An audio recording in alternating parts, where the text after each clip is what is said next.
Good evening. My name is Jay Torres, founder of the new GOP.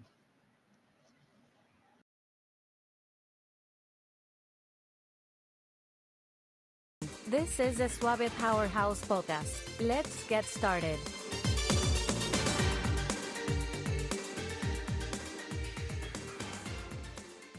Hey, welcome back to Suave TV. This is Abe Cortez, producer director. But right now we're listening to the Powerhouse podcast. We're at the Disruption Studio in Puyallup, Washington, and we got a special guest. We got a special thing going on today, just like before. Metal. I'm here with a Latino guy I knew way back 30 years ago, way back in 1996, 97. I'm here with the one and only Jay Torres. ¿Cómo estás? All right. Well, thank you so much, Abe. I know it's been quite a long time. 30 years, it might be a drop in the bucket for others, but, for me, it's been a long time. Happy to be back here in the Northwest. And just to set the story straight and for full transparency, I am a former U.S. presidential candidate stemming out of Woodbridge, Virginia. And I'm looking, at 2028. So, if you don't mind me asking, Jay Torres, can you let us a little bit about your history, how you were connected to the Northwest? I mean, I met you, like I said, 30 years ago. Yeah, that's right. Well, I was born and raised in the center of the universe, Brooklyn, New York, for those that, are following New Yorkers, whatnot.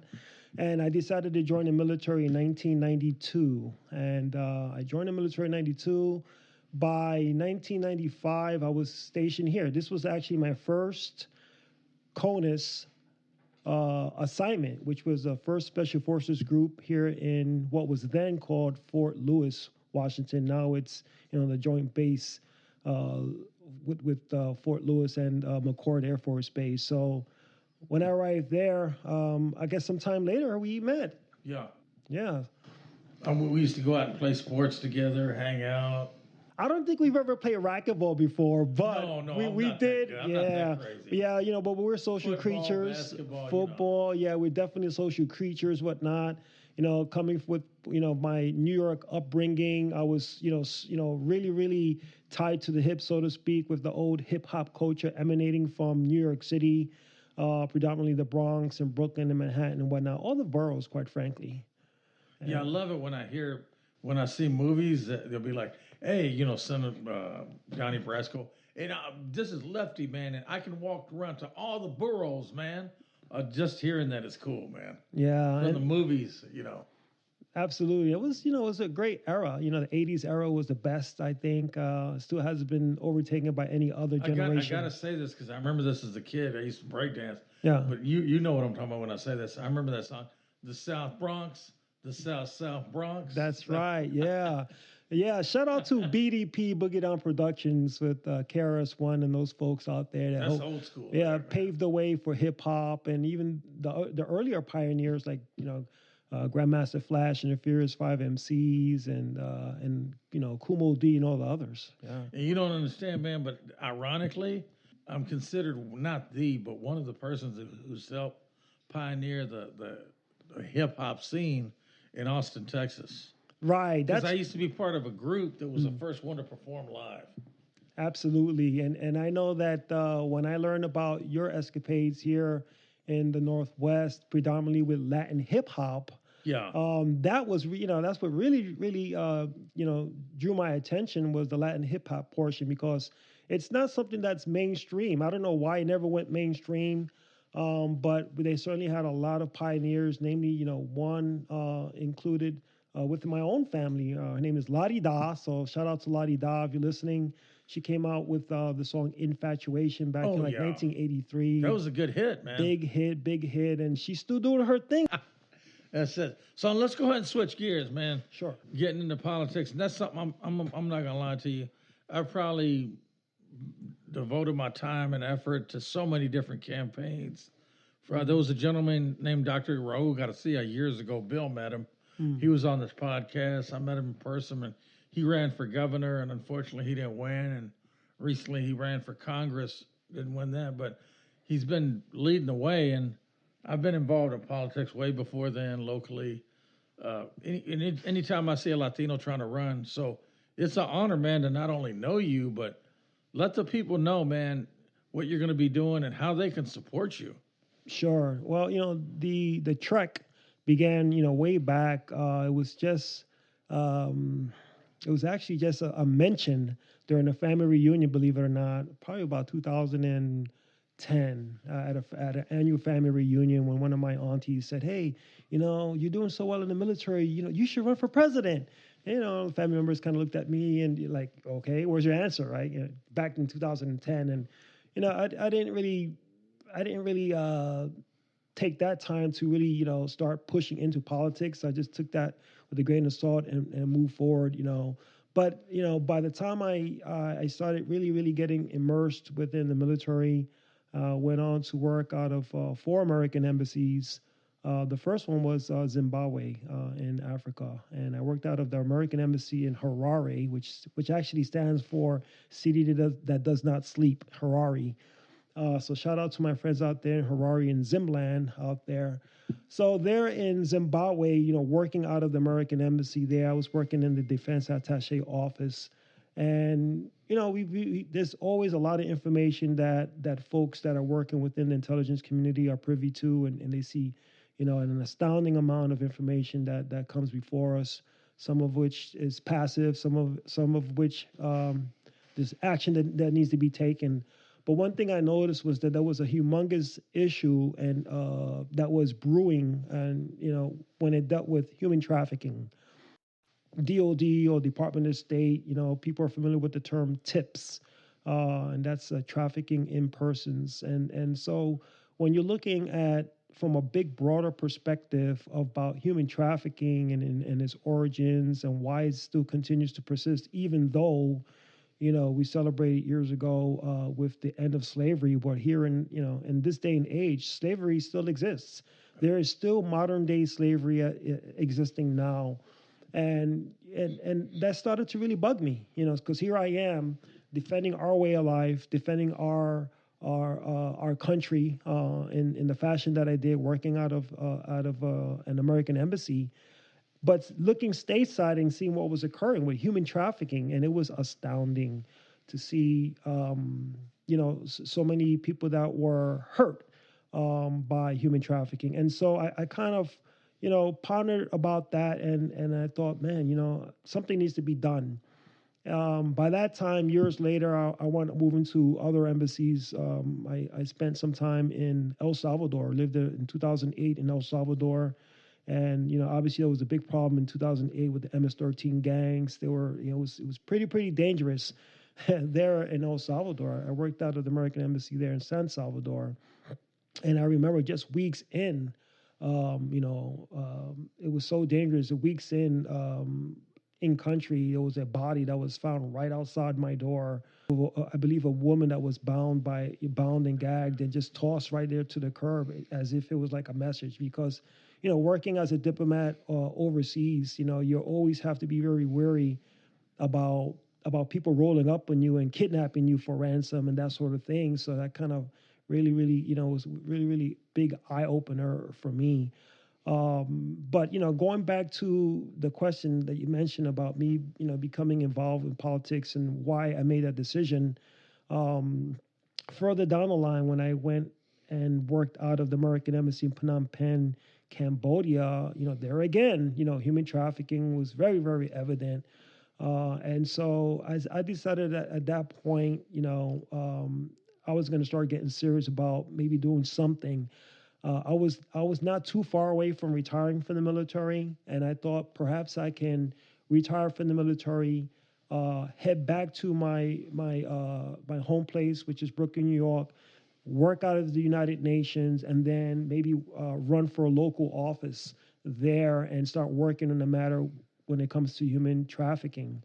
Now those plans didn't materialize; they didn't come to fruition. But I wound up retiring in 2016 and remaining in Virginia, where I'm at now, in Woodbridge. So by that point, I still had it in my mind that I'm going to run for office, but I didn't know which office. People were saying, well, Jay, you should run for Congress, or you should run as a senator, or you should run, for some other local office. And I started thinking, well, 50 years later and $1 trillion that was spent against a war against drugs, what did that get us? It got us in a bigger hole that we were when we started off with. So I felt like if I ran for either or of those roles, then I'd probably be just another fish in the pond. And I didn't want to do that. I said, you know what? I don't have any time to waste. I need to go and get a role, get a position where I'm able to go and do a lot more and have a larger impact. And so running for president makes sense. And so by 2018, we began what's called a Presidential Exploratory Committee. And that's kind of like testing the waters and seeing whether or not I am someone that the American people can see as a presidential candidate, see, whether or not the American people align with my beliefs and my stances on the big issues. And so we started, sending a number of polls out there. And, aside from abortion and guns rights and the economy, usually those are the tip of the spear. But most people were sending back results and they were asking, they said, Jay Torres, we want someone that at least relates to the American people, relates to the common man. The common man meaning the majority of Americans which make $100,000 or less. That's the common person, the person that's out there with 2 or 3 jobs, scraping to make ends meet, cutting corners every which way you go, the common person. All right, so, I felt like I can be more relatable than someone like a Donald Trump or a Joe Biden, because I wasn't born with a silver spoon in my mouth, right? I don't have the big, deep pockets like they do, but that's not what America wanted, right? That's not what they were looking for. I mean, they're looking for someone that they could say, you know what, I can see myself having a conversation with this guy. I can see myself having a cup of coffee with this person.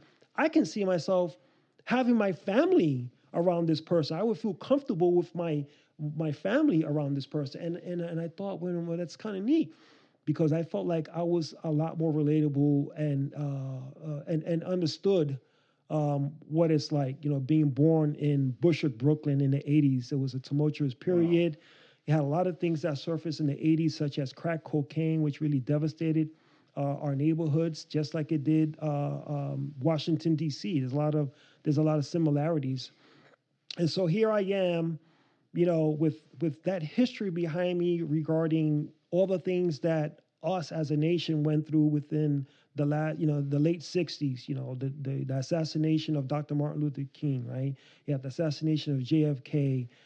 You had so many things that were going on in that area, which was not table talk at the dinner table. We weren't talking about the Vietnam War when I was a kid. And so fast forward that to 2018, we started pushing Torres 2024, right? And so we were able to be recognized by the FEC. In 2021, we were recognized by the FEC. We were now a bona fide presidential campaign. And so I actually made my formal announcement that I was running under the Republican Party, by the way. That was out of Castleberry, Florida. And so we had a motorcade rally, we had a big speech, we had a lot of attention there, but it didn't get national attention. And that was the issue. That was our downfall, so to speak, early in the campaign, is that, we were able to go and get a lot of attention. I appeared in the Puerto Rican Day Parade, as a matter of fact, all right. In Orlando, Florida, and a lot of other events. And, so here I am, I've got a family, I've got a full-time job, and then on the side, I'm campaigning. So there's a lot on my plate. But I felt like someone has to do it, right? Someone has to do it. The first turnaround, when Trump ran, I voted for him initially, the first term when he became president. And that's because it was more of a vote against Hillary Clinton because of all the different things that occurred during her during her tour as Secretary of State. The whole Benghazi, what was a downfall, the server that was in her home, the emails. I mean, it was just one thing after another. And so I think the majority of the American people voted for President Trump then because it was more of a no to Hillary Clinton, but not necessarily that we love President Trump.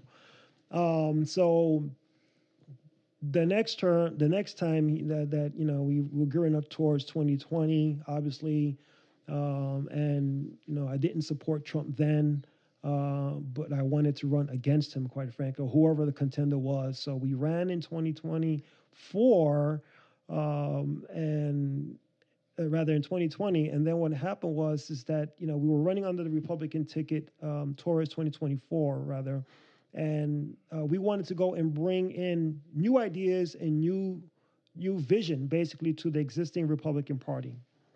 All right. But I tell you what, it was very difficult. It was challenging because everyone that we spoke with, a lot of the folks within the GOP, from the county all the way to the state, everyone always had an excuse. Jay, we're kind of busy right now. We'll get to you. We hear what you're saying, but we're going to get to you later on. Right now, we're fixated on this or that. So it was always some excuse. And you've known me for years, Abe. You know that if I've got something to do, I'm only going to ask you one time. And if you're not going to respond, guess what? I'm not going to wait. I'm going to go right around you. I'm going to move forward with whatever you got to do. Exactly. You and never that's what I waited did. on people. Yeah. So here it is now. Trump gets reelected now, and I wind up actually running as a write-in candidate, and in that category, which was obviously the other category, which fell under the Republican, the Democrats, the Libertarian Party, the Ford Party, all other parties. You had a category there, say other, where you write in a candidate's name. So that's where we fell, quite frankly. And astonishingly enough, though, that category actually garnered over 374,000 folks that were paying attention and wrote in a candidate there. And so I thought, you know what, people are interested and are really tired of the polarized parties, where you got people all the way to the left, all the way to the right, here and there. But honestly, I think in my estimation, most folks that you encounter are not 100% Republican, nor are they 100% Democrat. Like, no. I don't think there actually is a 100% bona fide, no BS, Republican or Democrat. No. I think most folks would bend a little or be flexible, either or. And so when I ran initially, I ran as a moderate Republican, under the Torres 2024 campaign. And this time around, we're going to go and carry forth our message, which was the new GOP, but not under the umbrella of the existing Republican Party, but we're actually going to create our own political party dubbed the New Government of the People, the New Government of the People, or simply the New GOP. So there's no ties to the existing GOP. We're not going to be affiliated with grandma's old party. The politicians there, quite frankly, if they wouldn't pay me the time of day in the past, and it's time to move on and do something where mainstream America feels like this makes a lot of sense. This makes a lot of sense. I mean, if you're running for the people listening, Jay, and they want to get involved, it's going to be called, say the name again, and how do they get involved? Sure. The New GOP, we have our website obviously is up, and so you can go to www.the-new-gop.com. So just make sure you place dashes in between the words so that way you can get to the proper site.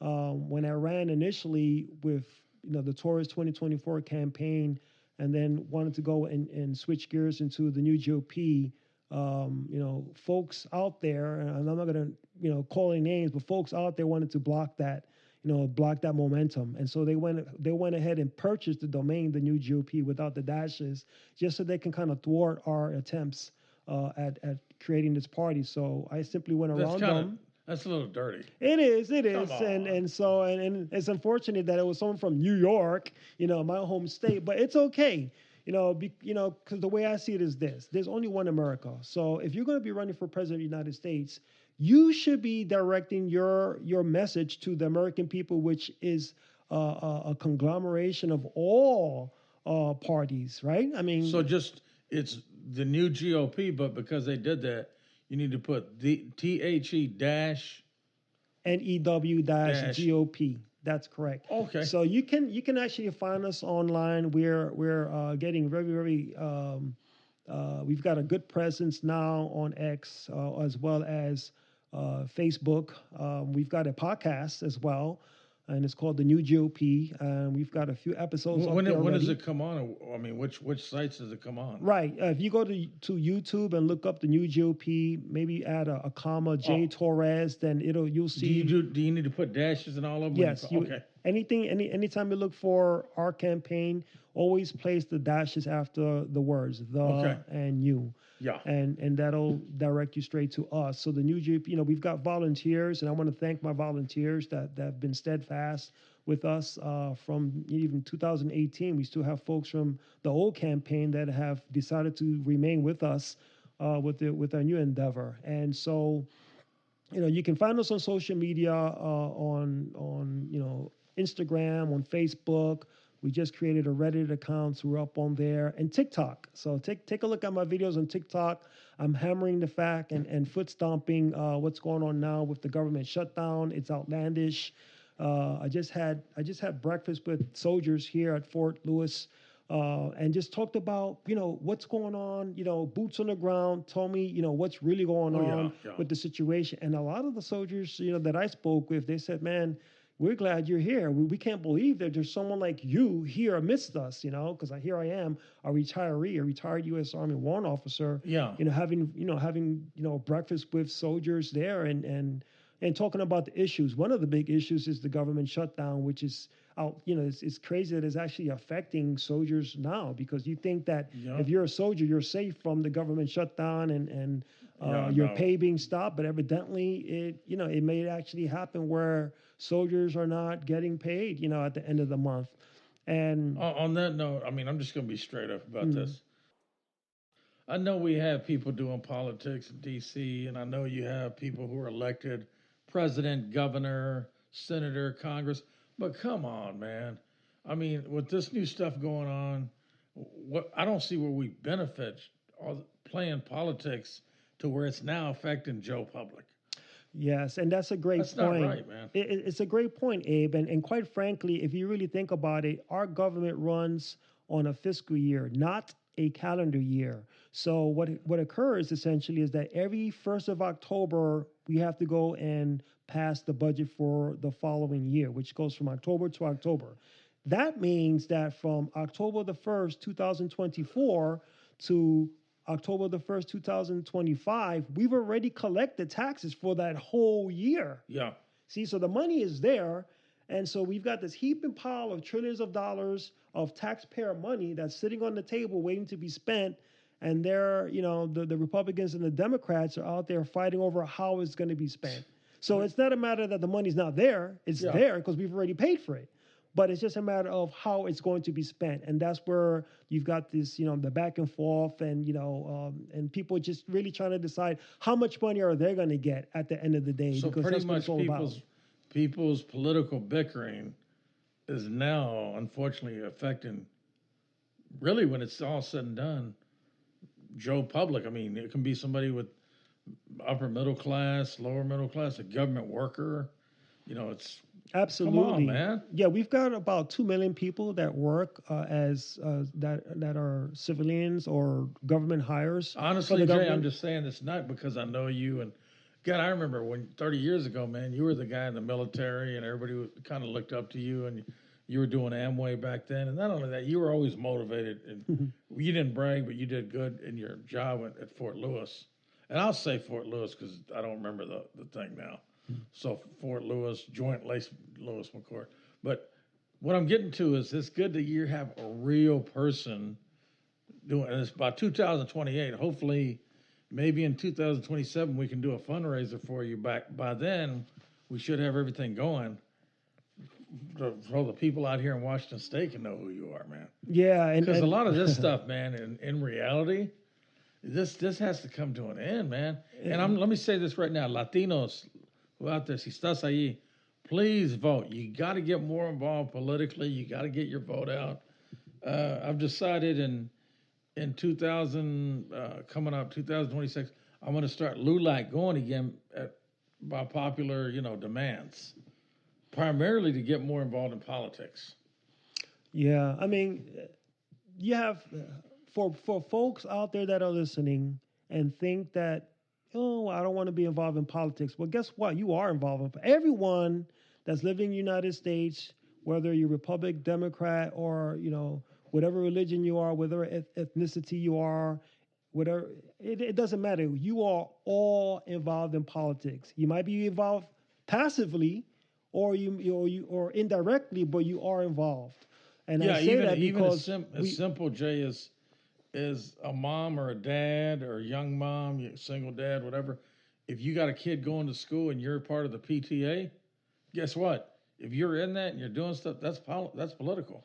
yeah, I mean, because Come on. if you have to think about it in this manner, like we all live under the rule of law, right? We all live under the U.S. Constitution, and then all the laws that from the state, or even down to the county, and whatnot, and even your communities, bylaws or what have you.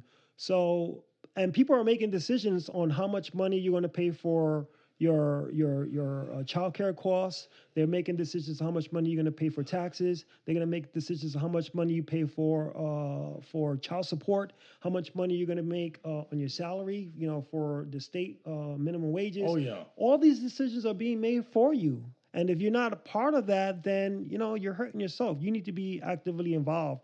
And it doesn't matter. It doesn't mean that you have to run for some particular office, but you should be at least plugged into your local representative, whether it be an assemblyman or a councilman or a board or county supervisor, whatever it is. So at least you're in the know and you have some impact and decision making. Because one of the downfalls that I see occurring is that Americans are just so passive these days. They want to allow other people to go and take care of their problems, and that's the reason why I felt like, wow. Out of 340 million Americans, you've only got a dozen folk that are running for president? That's it? I mean, you would think that, wow, you got so much people that are patriotic, for the country, that you probably think there may be about 10,000 at least that'll say, you know what, I'm running for president. You're like, I'm surprised you don't have bigger numbers. I know it's a difficult job. I understand that. I know it's just like a really, really trying job where you've got so much responsibility. But I think that if you do anything with a good heart, if you have a plan of action, if you're sincere and transparent, and you really want to do better for your country, then I think you will get the support. I believe that our campaign, which is dubbed the new GOP, will get that support. But we need to first let folks know we exist, right? It doesn't matter how good, you've got it. If you've got a great plan, but no one has heard your plan, then you're not going to get very far. And so the hope is that this time around in 2028, that nationwide people will know Jay Torres. They will know who I am. They will know what I represent. They will know where I stand on all the big issues, from the economy to the border to big farm to big tech. And also someone that is willing to go and be the tip of the spear for the American people and bring you the truth, even if it hurts, even if it's something that you were raised so differently. Like, wait a minute, that can't be. I was raised up thinking this, and you're telling me this. If it's the truth, I'd rather give you the truth, and then we'll deal with whatever needs to be adjusted afterwards, than to lead the American people on with lies and mistruths or half-truths. Information is a big industry in the military. Is a big industry within our government. But there's sectors of our government that deal with misinformation and disinformation. And you go back to the Vietnam War all the way to, the war in Iraq. Everywhere you go, there's always going to be some involvement when it comes to, psychological operations, psyops, they call it, or misinformation, disinformation. And it's not just the military, it's also, our civilian agencies, unfortunately.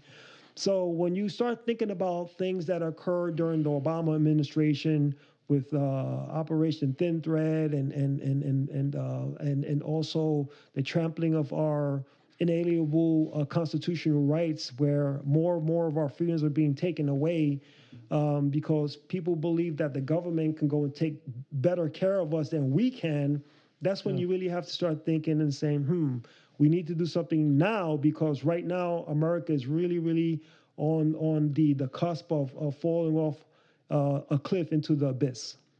I believe that there's a lot to do, and we've got a wonderful country. The beauty about our country is that we, the people, have the power to change it. Yes. The U.S. Constitution is not something that is not touchable, that we can't change it. It was written over 200 years ago.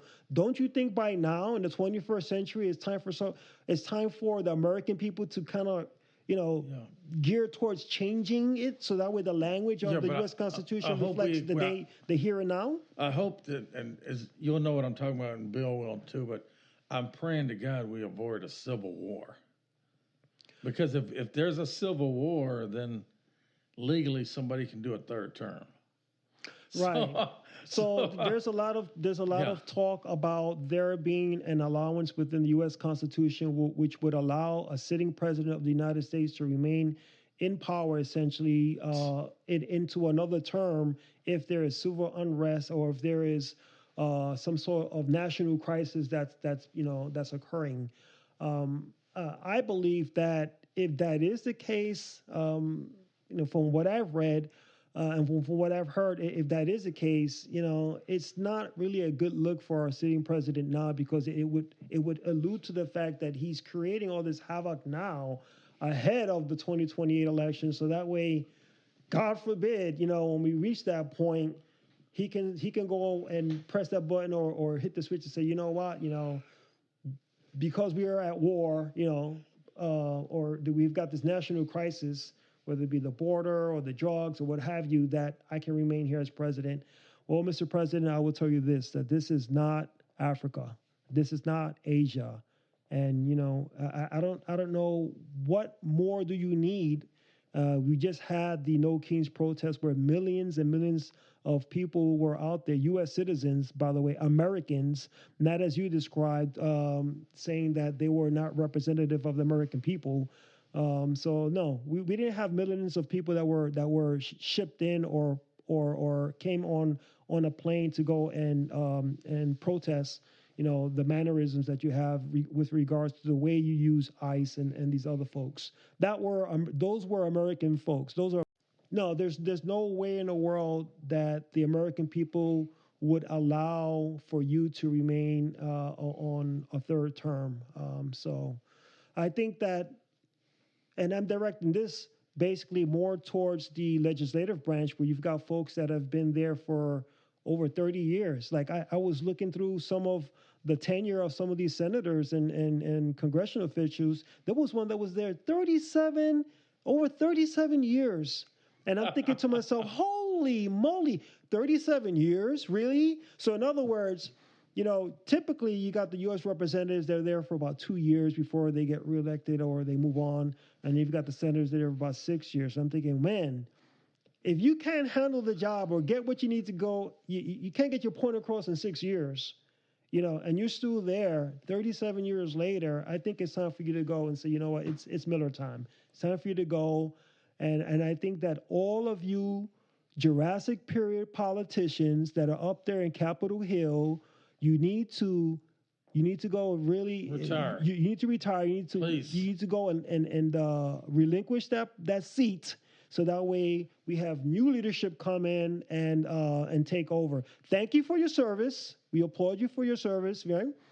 But I think at some point you have to allow for the new generation to step in and take the helm. And I think it's really, really disgraceful, quite frankly, for people to go and want to stay in power. I mean, you've seen folks like Nancy Pelosi and Chuck Schumer and Mitch McConnell and all these Cortez something. Yeah, so I mean, for me, I'm thinking there's a place and a time for everything. If you were elected by your constituents, whatnot, all right, do a good job and then leave. But how do you say Jurassic? I love it how you say Jurassic Park. Yeah, they're the Jurassic period politicians. That's what I call them. Brontosaurus Bernie Sanders, great guy. He's got some good vision, but I think that he will bankrupt the United States with this idea of having free health care for everyone. I mean, we're already at how many $1 trillion now? I think we're like $38 trillion now, and it's ridiculous. So that would really bankrupt America. We've got to go and do something about the economy. We've got to do something about the border, which we have a plan for. Yeah. And so we have great ideas, guys. I'm not. But hating on- America- I'm not. I just want to get this out off my chest. I don't have any animosity or hatred towards any of the politicians out there, regardless if you were there for 2 years or 37 years plus, right? Like I don't have any hatred to you guys. I'm just saying that this is not what America's about. This is not a monarchy. No. This is not Zimbabwe, Africa, where you have folks like President Mugabe that wanted to hang on to power for years and years since the Rhodesia era, before they were even called Zimbabwe. This is America, and America belongs to Americans. It doesn't belong to China. It doesn't belong to Russia. It doesn't belong to Argentina. It doesn't belong to Venezuela. It belongs to Americans. That's who it belongs to. So I think that Trump has did a lot of good for the country, but I think that right now the scales are tipping in the favor of him doing not so nice things upon his own people. And this goes way back even to his previous administration, how he dealt with things like hurricane relief, or after Hurricane Maria really smacked Puerto Rico around, and how the after effects of that. So it's just things that you kind of pick out, and you have to be mindful of this track record that he has, and it's not just him. I think every politician that's been in there for the last, I'd say, 20 years, has really done some outrageous things that were detriment to not only American people, not only insulting to the American people, but contrary to the U.S. Constitution. That's it. So shoot, that was a good talk, man, that you did, Jay Torres. And this is a Powerhouse podcast. You'll hear stuff about the Latino leaders, music, entertainment, business folks, everybody. And I'm here with my old friend, comrade. And don't forget, go ahead and let the people know when you're going to run again and how they get a hold of you. All right, so it's all about the American people, right? This is not about Jay Torres. And by the way, my full name is Jesus Torres, and I go by J-A-Y. Yeah. All right, so that's number one. But it's not about Jay Torres. It's not even about a party. It's about the direction of our country. It's about understanding that we cannot continue to have and watch this pendulum swing between the Democrats and the Republicans back and forth indefinitely. I know that there are other parties out there, and for whatever reason, they've never been organized enough or structured enough or gotten enough support to break through and be a top contender. I think that the time is now. I think that it is time for us to move and shift gears and look at other alternatives, including an independent party, a brand new party called the New GOP. And so we're going to be taking a look and gauging the responses back from the American people over the course of the next 6 to 8 months and see what type of traction we're receiving. And if we see a traction, if we see something that's starting to really bubble up and start becoming a lot more firmer, then we will once again move right back into our presidential exploratory committee mode, and then further on become yet another presidential campaign. So at the very end, and at the very least, we will, and I say will, create a brand new political party. Regardless of the outcome, we will have a brand new party. And this is your party, America. This is not my party. This is your party. This is your country. So you should be a part of it. And so I hope that you would consider supporting the new GOP. You can, if you have any interest, we do have. We are accepting those that want to be part of our campaign team. There are volunteers that can go and look for our advertisement on Indeed and other avenues, and be a part of our campaign committee. Volunteer some time, 2 or 3 hours a week, and just be a part of something bigger than us. Imagine being in the room when the Republican Party started, or imagine being a part of when the Democratic Party started, or the Whig Party way back then, right? Imagine, right now you're at ground zero in the birthplace of a brand new political party, and just that in itself is just incredible. Unfortunately, for the other parties that try to go and get their man across, I believe that we had other contenders like from the Green Party. Jesse Ventura was one of them. Kennedy, actually, they tried to place him before But folks, it didn't work out for whatever reason. It didn't work out for them. So it's not the donkey or the elephant. The No, donkey's no. the Democrats, right? Yes, And yes. then the elephant's the Republicans. Yeah, that's the. Look, our logo has the American eagle on it, and I think that's a little bit That's more good. representative than a jackass or a big elephant. The American eagle, and did you know the American eagle was not actually our official national bird until recently? Oh, It was are you kidding me? Honestly, it was not actually our bona fide, Until formal national bird yet, the American eagle. But now it is. I think it's happened not too recently. All this time I thought that was the official bird. Yeah. Everyone kind of Because even when connected my uncle dots. was hunting one time, he was hunting for, he was Yeah. shooting birds, and they go, hey, wait a minute. He told everybody, the hunters, don't shoot that bird. That's American. The That's American bald royalty, eagle, man. yeah. They go, you're not going to shoot. One guy said, what if I shoot it? They go, then I'll have to shoot you, man. No, because You don't want so that. all these Yeah. years I've thought that was No. automatically our. I don't know how many years ago, but obviously It's a beautiful animal. Yes, it is. So that is our on our logo where it has where there appears the head of the American eagle. Just like right here. That's right. And Yeah. so just over that on the logo it has the new GOP. And so I say new. Why? Because we want to distinguish ourselves from the existing GOP. We have nothing to do with. So the you're not Republican part of the Party. elephant party. Not at all. We're not a part of that. I love it how yeah. one's a jackass and one's the elephant. Oh, yeah. I don't know who came up with that, but yeah.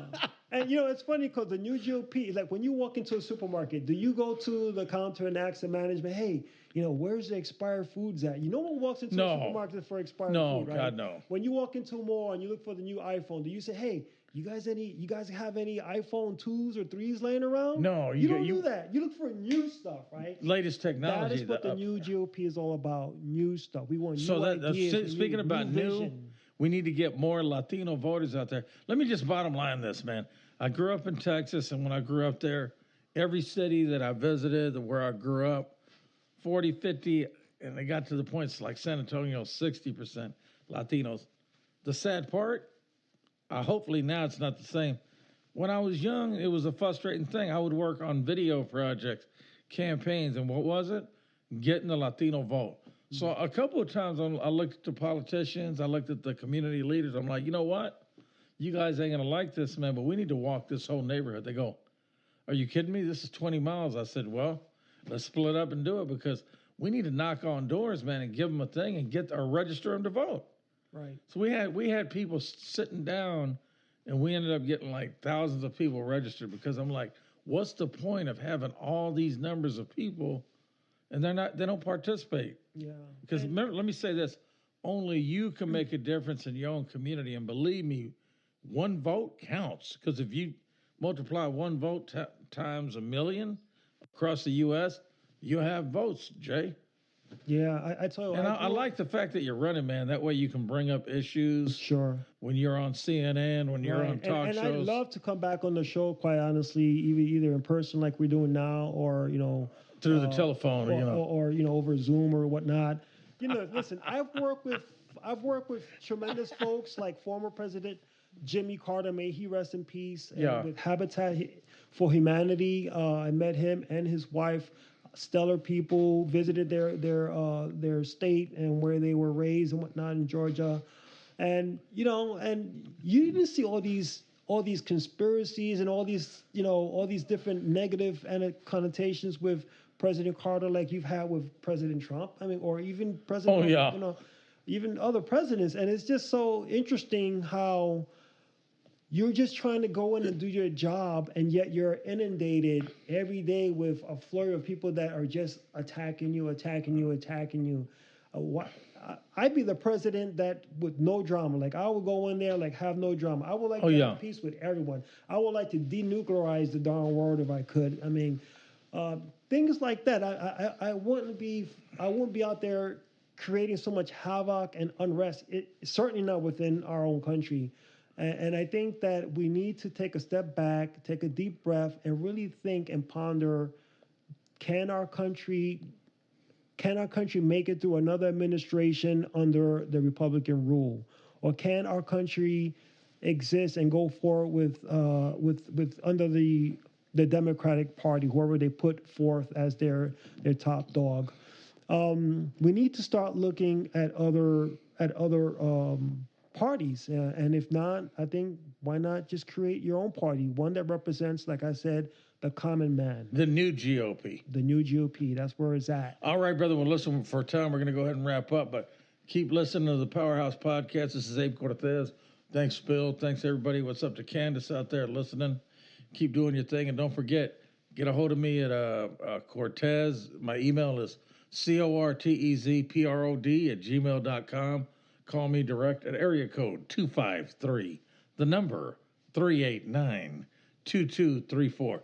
And don't forget, people, go out there, register to vote, get involved, whether you're going to be running for the school board, city council, congressman, or like Jay Torres running for president of the U.S., man. It's about time. That's it. That's Make cool, it happen, man. folks. Orale. All right, we're out of here like last year. Muchas gracias. Orale.